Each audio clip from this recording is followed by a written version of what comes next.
Hey everybody, I hope everybody's doing wonderful out there. But you know what we gotta talk about? It's Monday Night Raw, live from Glasgow, Scotland. Come on, let's talk it through. You know how we do. It's T Talking Wrestling. Yo! Hey, big announcement. We got merch. Thank you, Brickhouse Graphics. Y'all always keeping me fresh and right. Oh my God, this is so smooth. Feels so good and the material is wonderful. Y'all let me know in the comments down below if y'all feeling it. And while you at it, please like, share, and subscribe to my channel. John Cena. Let's talk about it. It was your second promo. I think this one was better, but I still can't see John Cena as a heel quite yet. He's saying the right thing, and he's getting a heel reaction, but I think he's saying too much and is not registering with me all the way. The fans are booing him, which is what he wants, but he says that his whole career was an experiment. He knew what we were up to. He knows what we like, what we don't like. He can do anything, and we'll be eating out the palm of his hands because we're toxic.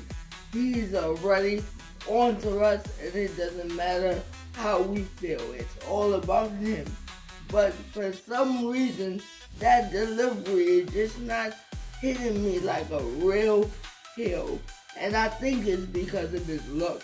He still looks like the old John Cena, but he's talking like a new and improved John Cena. And it's not getting all the way through, but he's trying, and I gotta give him credit for that. But you know what? After all this, he was saying he's gonna ruin WrestleMania. Why? Because he's gonna win number 17 and walk away with the championship and leave and make history, and everybody will forget the Nature Boy Ric Flair and be stuck with John Cena in their memory. The American Nightmare, Cody Rhodes, comes out, and he comes out to a hero's welcome. People are just tired of what Cena's saying, so it was refreshing to see Cody come out and stand up for the WWE Universe. He comes out and let Cena know he hasn't just made a mistake by challenging him at WrestleMania, but he's made a mistake by saying he's going to take the title away from the universe. There's no way Cody, the hero, is going to let that happen. So he said, alright, this is what you want? You want it so bad? Let's do it right now. Let's not even wait to Mania. Right now is the time. And of course, Cena in his fashion backs up and hits the high road as a heel is supposed to do. But as he's walking down the rampway, of course, Cody lets him know, alright, I need you to see us, which is a play on words because John Cena's slogan is, you can't see me, but Cody's asking him to see all of us and understand that at WrestleMania, he's going to be doing the exact same thing he's doing right there, walking away without the title, empty-handed. Thank you, Cody, for standing up for all of us. Tag team action. The Usos versus A-Town Down Under. Now this was set to be a good one. We haven't seen the Usos together in a while, and they came out blazing hot, dominating with aerials, attacks, all in sequence. They were ready for this one, and the fans loved it because we love the Usos. Then, of course, A-Town Down Under, they got to do their dirty tactics to get the momentum away. They even isolated my man Jimmy Uso for a very long time. But the Usos, being the legendary tag team that they are, they never stay down for long. And of course, they pulled out the victory with the 1D for the 1, 2, 3, and it was simple, just like that. But then Gunther, of course, as he's been doing for weeks, came out to attack Jey Uso got him to sleep on, and his brother Jimmy had to come with the chair to run Gunther off. But we gonna talk about what happened a little bit later between Gunther and Jimmy Uso. Judgment Day saga continues. We know that Dirty Dom and Finn Balor haven't been seeing eye to eye for weeks because of the JD McDonough situation and other issues that Dirty Dom they just can't get along for whatever reason. But Liv Morgan reminds them that Raquel Rodriguez got a big opportunity tonight. She can become a double champion. Not only are her and Liv Morgan the women's tag team champion, but she also has the opportunity to become the women's IC champion if she can beat champion Lara Valkyria tonight. So they need to stay focused on that and keep the positive momentum. And Liv Morgan is always the voice of reason. The Women's Intercontinental Championship match between champion Lara Valkyria versus Raquel Rodriguez. Now, I gotta be honest, Raquel Rodriguez over the last couple matches has been looking dominant. I mean, she was ragtagging Lara. I was like, oh, she really about to be a double champion, and that might have given Judgment Day the boost that they need because they've been going back and forth. Her and Liv been dominating for Judgment Day, but the guys, they don't know what to do with themselves. She just did everything she could do to Lara, and Lara wasn't really building no momentum. She was just getting counter moves here or there. It was basically all Raquel.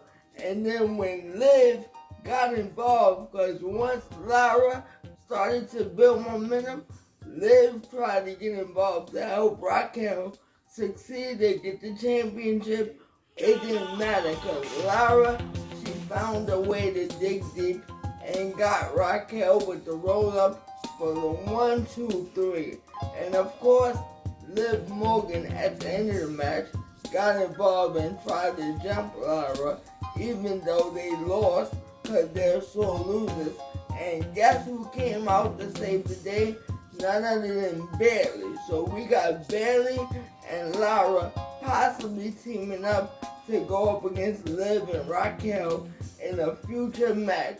Stay tuned, we're gonna see how that one develops.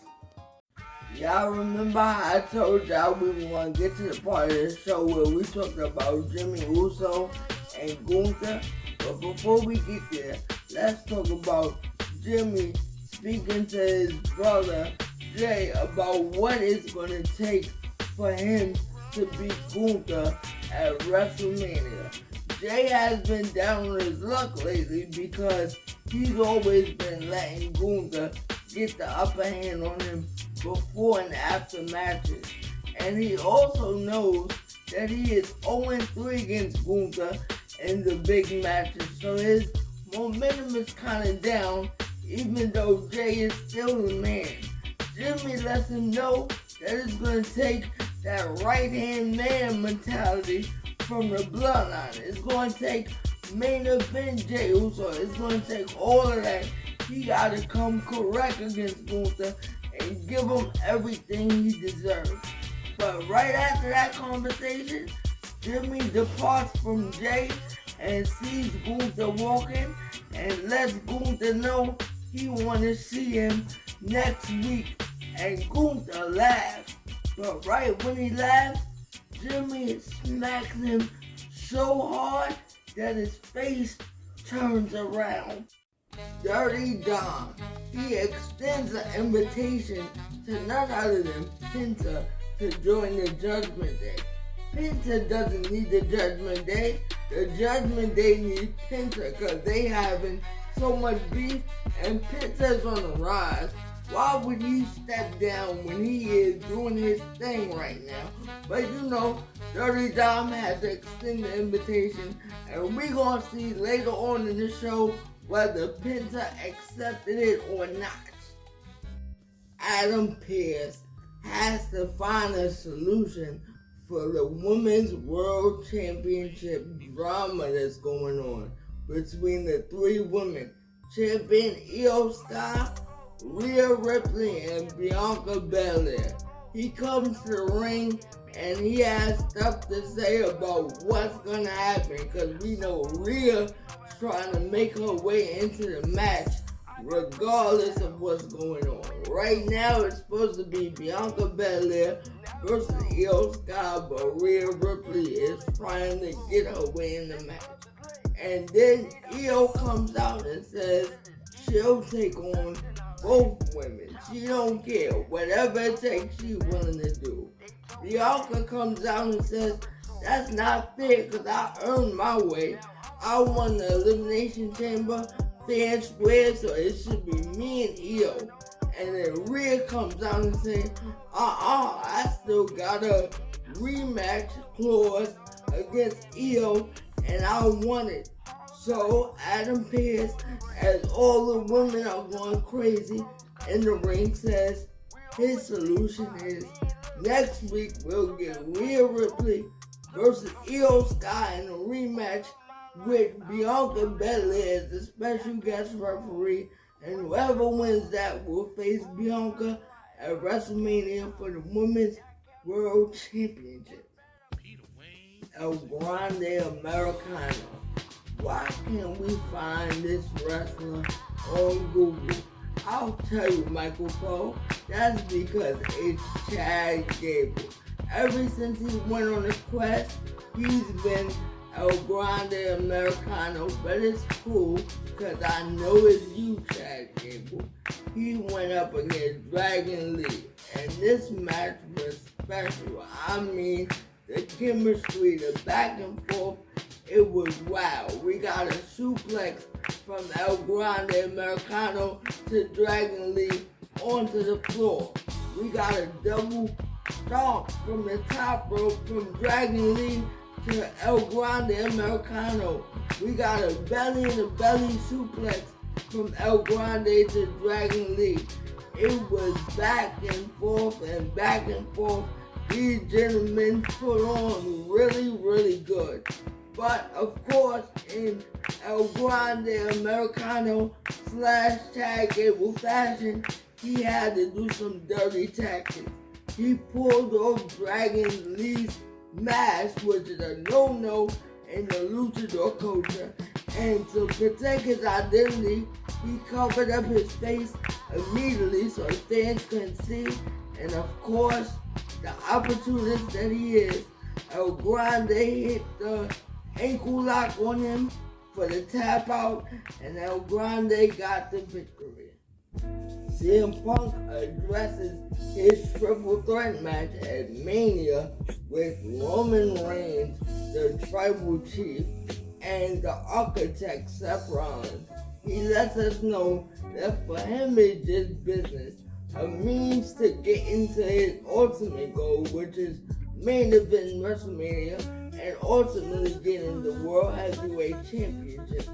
But for Seth and Roman, it's more personal because of their history with the Shield and how they both went in their separate directions. He knows that Seth is just upset that he overshadows him. And he knows that Roman is upset with him because not only does he have a relationship with his wise man, Paul Heyman, Roman doesn't really know where CM Punk and Heyman stand. Is he with him? Is he with CM Punk? No one knows. But he is ready for Mania, and he wants to get to the bottom of it so he can progress to his ultimate goal, and that's the championship. It's the main event of the evening. We got the Men's Intercontinental Championship between Penta and champion Braun Breaker. Now this match is special, but we have a looming issue around because earlier on in the show I told you that Dirty Dom gave an invitation to Penta to join the Judgment Day. So we still haven't got his answer on that, and that will play a factor in this match. This match was phenomenal. I mean, hard-hitted back and forth. Breakker really showed why he's the IC champion, and Penta showed just that he's willing to do whatever, 5-star matches to get that championship. I mean, we saw Mexican Destroyer, we saw Press Slam, we saw Running Frankenstein, we saw so much action. But what we gotta get to is what happened at the end of this match. Judgment Day was around ringside for most of it.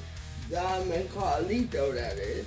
They were around because they were supporting Penta, because I assume they thought he was going to accept the invitation. So they out there showing solidarity with him, showing just how much they want him in Judgment Day.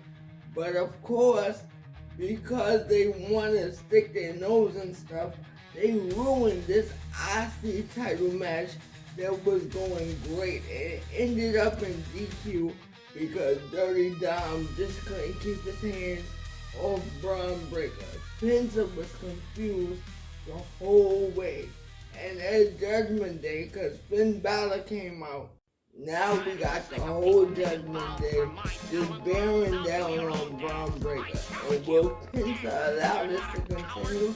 Is he going to accept the invitation and join the Judgment Day? Or do what I expected him to do the whole way and let Judgment Day know I'm not joining y'all? And at this point, they're beating Bron Breakker down with a chair. And Dirty Dom passes the chair to Penta. And at this point, you can see in his eyes, he had to make a decision. Do I swing on Bron Breakker or do I swing on the Judgment Day? He swung on the Judgment Day, which let them know that your invitation doesn't mean anything. I'm Penta and I'm my own person. I don't need y'all. But here's where it gets tricky. Finn Balor then starts to attack Penta because Carlito is out at this point and so is Dom. So Finn Balor attacks Penta and lets him know, okay, you don't accept the invitation. I told Dom not to invite you in the first place, but I'm going to let him know that I'm going to bury the hatchet with him. I'm going to help him up, and we're going to stand strong together, united over Penta and Bron Breakker as the Judgment Day should have done in the first place. Thank you to everyone out there for the love and support. It's T Talking Wrestling, and I'm going to keep giving you all the love I got for wrestling because I know we enjoy it together as always. And again, I want to send a special thank you to Brickhouse Graphics for this amazing t-shirt. The quality is great, and you know this is where it's at for the new merch. Thank you so much, Brickhouse Graphics. Until next time, everybody. Thank you so much.